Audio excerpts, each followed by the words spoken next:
मैं सौरभ सर पुनः आपका स्वागत करता हूं अपने YouTube चैनल पे। दोस्तों, आज एक नए टॉपिक के साथ हम आपके बीच आ चुके हैं और वो नया टॉपिक है रेशियो एंड प्रपोर्शन। देखिए, ये टॉपिक का सबसे पहले शुरुआत करते हैं हम। और एक चीज़ आपको जानना होगा शुरुआत में, सिंपलेस्ट फॉर्म जानते होंगे सर, आप बहुत अच्छे से जानते होंगे। मैथ पढ़े हैं तो मैथ में बचपन से पढ़ते आ रहे हैं, गुरुजी पढ़ाते आए होंगे आपको कि सरलतम या लघुत्तम रूप कहते हैं। सरलतम या लघुत्तम रूप आप पढ़ के आए होंगे बचपन से। कैसे सर? तो एक एक चीज़ को पहले समझिए, फिर तो क्वेश्चन में आएंगे तो हम लोग अपने 4G 5G के स्पीड में आ ही जाएंगे। लेकिन अभी फर्स्ट क्लास है, इसको समझने की कोशिश करते हैं। सर, सिंपलेस्ट फॉर्म में अगर एक एग्जाम्पल से हम आपको समझाने का कोशिश करते हैं कि हम अगर आपको कहे कि 8/12 हमने आपको दिया और इसका सरलतम रूप हमको बताएं सर, तो आप कहेंगे ना सर जी कि ये सर 4 से 2 बार में, 4 से 3 बार में, मतलब ये 2:3 हो जाएगा गुरुजी, 2/3 हो जाएगा। यही है ना सरलतम रूप सर, इसी को न कहते हैं सरलतम रूप। मतलब सरलतम रूप में आप क्या करते हैं, दो संख्याओं के HCF से दोनों को डिवाइड करके लिख देते हैं। That is the simplest form of any fraction. अगर सर इसको हम अनुपात में यूं कह दे कि सर ये 2:3 होगा, बताइए इसको इस तरह से भी लिख सकते हैं या नहीं लिख सकते हैं? तो आपका आंसर होगा हाँ सर, लिख सकते हैं। यही तो है मेरे दोस्त अनुपात, इसी को तो अनुपात कहते हैं, यही तो सिंबल है अनुपात का। अगर कोई दो वैल्यू को सिंपलेस्ट फॉर्म में लिख दे, दैट इज द रेशियो, वही अनुपात है। और इसी को अनुपात का सिंबल ये रहता है और इसको रेशियो या अनुपात कहते हैं। तो सर ये तो अनुपात का बहुत छोटा रूप हमने बताया आपको, सिंपलेस्ट फॉर्म में बदलने से स्टार्ट करके। थोड़ा सा आगे प्रोसीड कीजिए सर, ये क्यों बताना चाह रहे हैं तो सुनिए। सर इसमें हम कहे कि अब देखिए, हमने कहा कि हमारे पास अभी 2/3 आया है। दोनों जगह सर जी हम कहे कि 2 मल्टीप्लाई कर दो बाबू, तो कितना कहोगे कि 4/6 होगा। लेकिन कोई एक बच्चा आया पीछे से और उसको हमने कहा कि सर ये लिखा हुआ सही दिख रहा है क्या? तो आप कहेंगे ना, नहीं सर ये सही लिखा हुआ नहीं दिख रहा है, क्योंकि इसको हम लोग किस फॉर्म में बदलेंगे, पुनः किस फॉर्म में बदलेंगे सर जी? तो सिंपलेस्ट फॉर्म में बदलेंगे। तो ओवरऑल देखिए, 2 से मल्टीप्लाई किए तब भी अनुपात कितना मिला सर जी? तब भी अनुपात क्या मिल गया? 2:3 ही मिला कि नहीं मिला? बिल्कुल मिला सर, अनुपात फिर भी 2:3 ही मिला हमारे पास। मतलब यहां से एक कंक्लूजन हम निकाल रहे हैं सर, एक कंक्लूजन निकाल रहे हैं। और वो कंक्लूजन देखिए क्या है, एक कंक्लूजन ये निकाल रहे हैं सर जी कि जब किसी भी अनुपात के इच टर्म में हम सेम नंबर से डिवाइड या मल्टीप्लाई कर दे सर, तो अनुपात हमारा नहीं बदलेगा। यही बात हमने लिखा है और इस चीज को आप देख लीजिए। कैसे सर दिखाइए? तो अभी हम एक एग्जांपल के साथ आपको दिखाएं।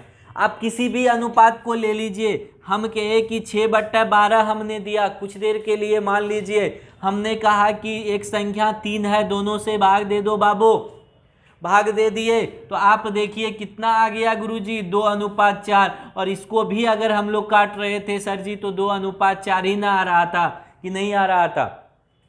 यहां भी सर 2:4 ही आ रहा था। 6/12 देखने वाले को 2:4, सॉरी 1:2 मिलेगा ना। हाँ, यहां भी तो 1:2 ही मिल रहा है देखने वाले को सर। पहले भी ये 1:2 मिल रहा था। अब एक संख्या से लेके हम भाग दे दिए तब भी सर ये 1:2 दिख रहा है। यही चीज हमने लिखा कि सर किसी भी अनुपात के प्रत्येक टर्म में किसी भी संख्या से अगर गुना या भाग कर दे, जोड़ घटा नहीं कह रहे हैं, जोड़ घटा करने से बदलेगा केवल और केवल यदि सर हम गुना और भाग कर देना तो हमारा आंसर नहीं बदलेगा। बोलिए यहां तक क्लियर है? आगे बढ़िए सर। सर अगर अब हम ऐसे लिख दिए तो आप इसको क्या पढ़िएगा बताइए हमको। अगर हमने ये लिख दिया तो सर इसको आप क्या पढ़िएगा? इसको पढ़िएगा A/B, पढ़ेंगे ना, A/B।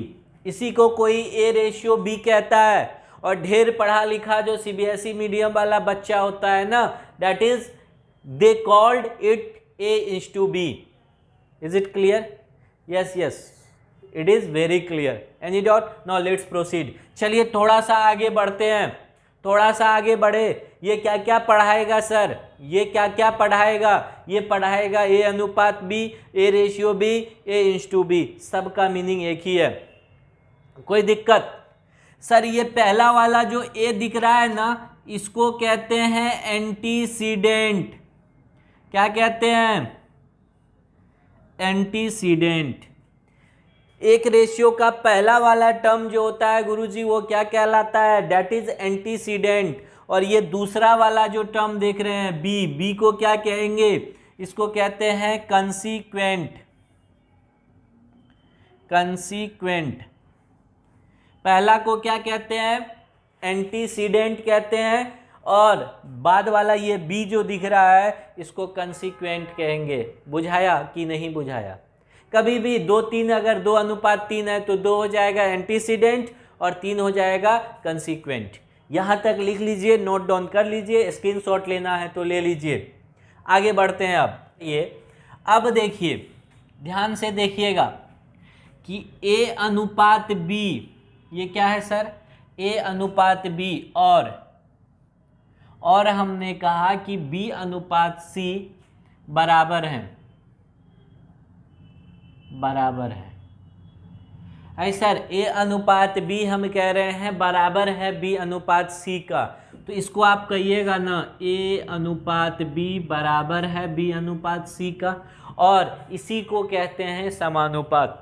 अगर दो अनुपात आपस में बराबर हो जाए, ध्यान से सुनिएगा, अगर दो अनुपात गुरुजी आपस में बराबर हो जाए, if two ratios are equal then they are called proportion, तो उसको क्या कहेंगे? समानुपात कहते हैं। तो समानुपात A:B समानुपात हो जाएगा B:C। यही सिंबल है गुरुजी किसका? समानुपात का। बोलिए यहां तक कोई दिक्कत? समानुपात अभी नहीं पढ़ाएंगे, पहले अनुपात तो पढ़ा दे। बस समानुपात कहते किसको है सर, ये समझ गए आप? हमने कहा कि यदि दो अनुपात सर आपस में बराबर हो जाए तो वैसी स्थिति में वो समानुपात हो जाता है। समानुपात का केवल अभी हम क्या दिखाएं आपको? सिंबल दिखाएं। इंग्लिश में गुरुजी कहते हैं प्रोपोर्शन। Is it clear? जिसके रिस्पेक्ट में बात हो, जिसके रिस्पेक्ट में सर बात हो, वो हमेशा कहाँ होगा? नीचे होगा। और जिसकी बात हो, जिसकी बात हो, वो कहाँ होगा? ऊपर रहेगा। जैसे राम की तुलना में, रेशियो मतलब एक तरह से कह सकते हैं in English comparison. Sir Ram के तुलना में आपके पास कितना रुपया है? अगर हम कहें कि राम के तुलना में आपके पास कितना रुपया है, तो राम का वैल्यू जिससे कंपेयर कर रहे हैं, मतलब जिसके रिस्पेक्ट में सर जी बात करेंगे रेशियो में, वो याद रखिएगा हमेशा नीचे रहेगा। जिसकी बात करेंगे उसका वैल्यू ऊपर रहता है। बड़ा अच्छा काम करेगा सर ये परसेंटेज में भी। जैसे हम कहे कि आपने 300 नंबर लाया, सर जी 300 नंबर लाया तो क्या लाया? किसके रिस्पेक्ट में लाया बाबू ये बताओ?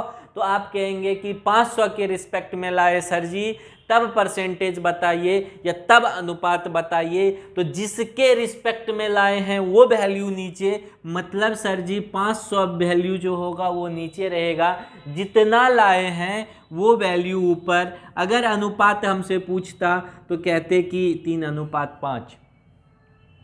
आपका कहेगा आपने 2 नंबर ऑब्टेंड किया, राम ने 5 नंबर ऑब्टेंड किया, तो आपका अनुपात राम के सापेक्ष क्या है? What is your ratio with respect to the Ram? Then this value will be 2/5।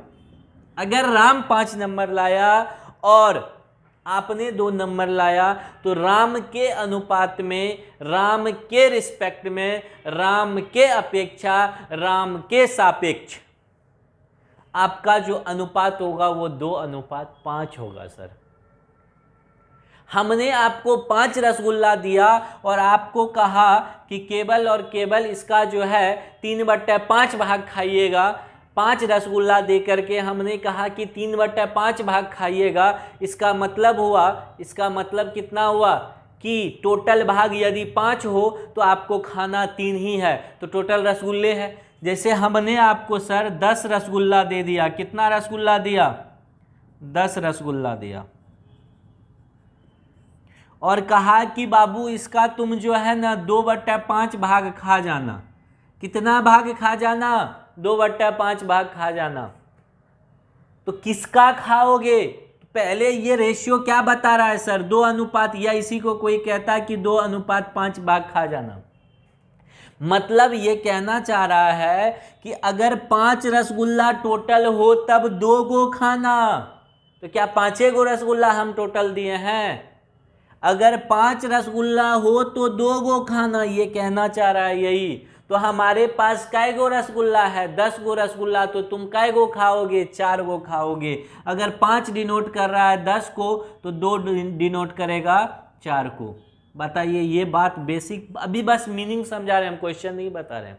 यहां तक बेसिक अनुपात की चीजें क्लियर हो गई। तो अब आइए हम लोग प्रश्न की तरफ बढ़ते हैं, क्वेश्चंस की तरफ बढ़ते हैं, क्योंकि सर आपका कॉन्सेप्ट तब क्लियर होगा जब नंबर ऑफ क्वेश्चंस करेंगे। Now let's move.